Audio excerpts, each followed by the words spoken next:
The House-passed budget bill that would enact a large portion of President Trump's agenda might face an uphill climb in the Senate now. Several Republican senators, including Josh Hawley, Rand Paul, and Ron Johnson, have publicly expressed their concerns over the bill. So let's bring on our political panel. Joel Payne is a CBS News contributor and the chief communications officer for Move On, a progressive political action committee, and Kevin Sheridan, a Republican strategist and founder of Sheridan Media Group. Thank you both so much for being with us. Joel, I want to play some of Speaker Johnson's defense of the added Medicaid work requirements that he mentioned on Face the Nation. If you were able to work and you refuse to do so, you were defrauding the system. You're cheating the system, and no one in the country believes that that's right. So there's a moral component to what we're doing, and when you make young men work, it's good for them. It's good for their dignity. It's good for their self-worth, and it's good for the community that they live in. Joel, what's your take on this? Do you think it is a misnomer that a lot of people who are receiving Medicaid benefits aren't working?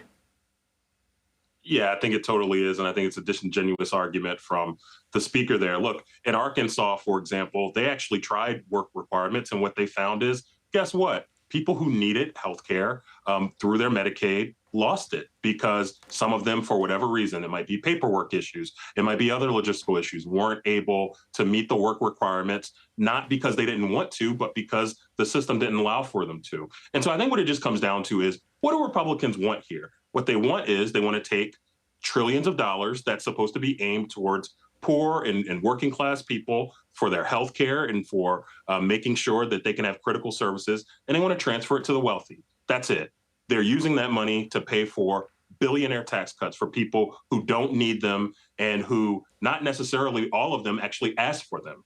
And I think it's, just the height of irresponsibility. And I do think it's something, by the way, that Republicans are going to have to pay a political price for. And Kevin, I want you to weigh in, but also we should note that Missouri Senator Josh Hawley did mention in his New York Times that cutting Medicaid would go after the working poor.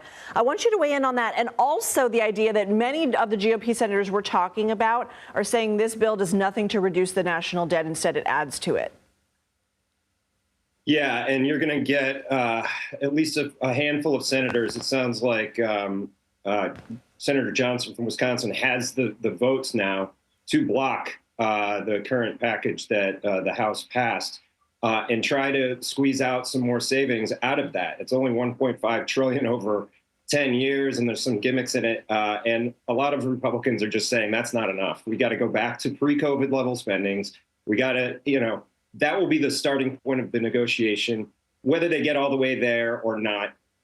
Ron Johnson has said he's not persuadable by President Trump and MAGA. He will not cave to them. He's not going to get rolled.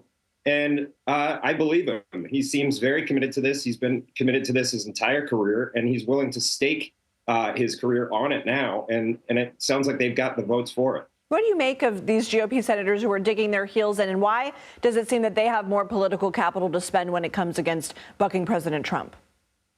Because a huge portion of the Republican Party is just not into this spending. This level of spending is out of control. We all know it's going to precipitate a financial crisis at some point. We're just kicking the can down the road to that. You saw it in the bond market last week. And they're just not going to go along with this. They're saying, we've got to do this now. We know we've got tight margins. We know it's really hard to get this passed through the House and everything, but they're willing to stake their careers on it, and good for them for doing it. Joel, I want to talk about the future of the Democratic Party, because there just seems to be op-ed after op-ed.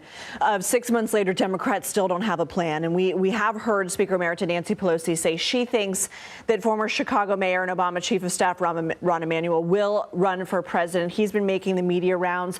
Are you sort of looking at who is emerging from the shadows as potential leaders of the party?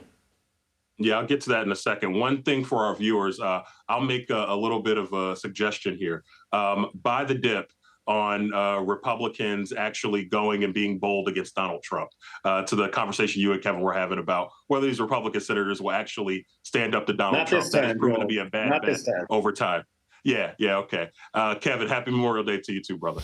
Now, related to your question, Lindsay, about Democrats. Look, Rahm Emanuel is one of probably dozens of Democrats who are going to be interested in 2028. And I think it's healthy that the party is going to have an open process, a truly open process, and that on this day, as we stand here on Memorial Day of May of 2025. We really don't know who the next leader of the Democratic Party is. Could it be someone like Rahm Emanuel? It could. Could it be one of the many Democratic governors? It could. Could it be Joel, someone truly who was in open Joe process. Biden's cabinet? Is that a subtle dig? Yeah. Well, I think some people might suggest that the previous processes haven't been open. I will say in 2020, Democrats had an open process and Democratic voters ultimately came together behind Joe Biden. But anyway, my point is, Lindsay, I think it could be a number of folks from a number of different parts of the Democratic coalition. And I think it's healthy to have a messy primary fight to figure this out.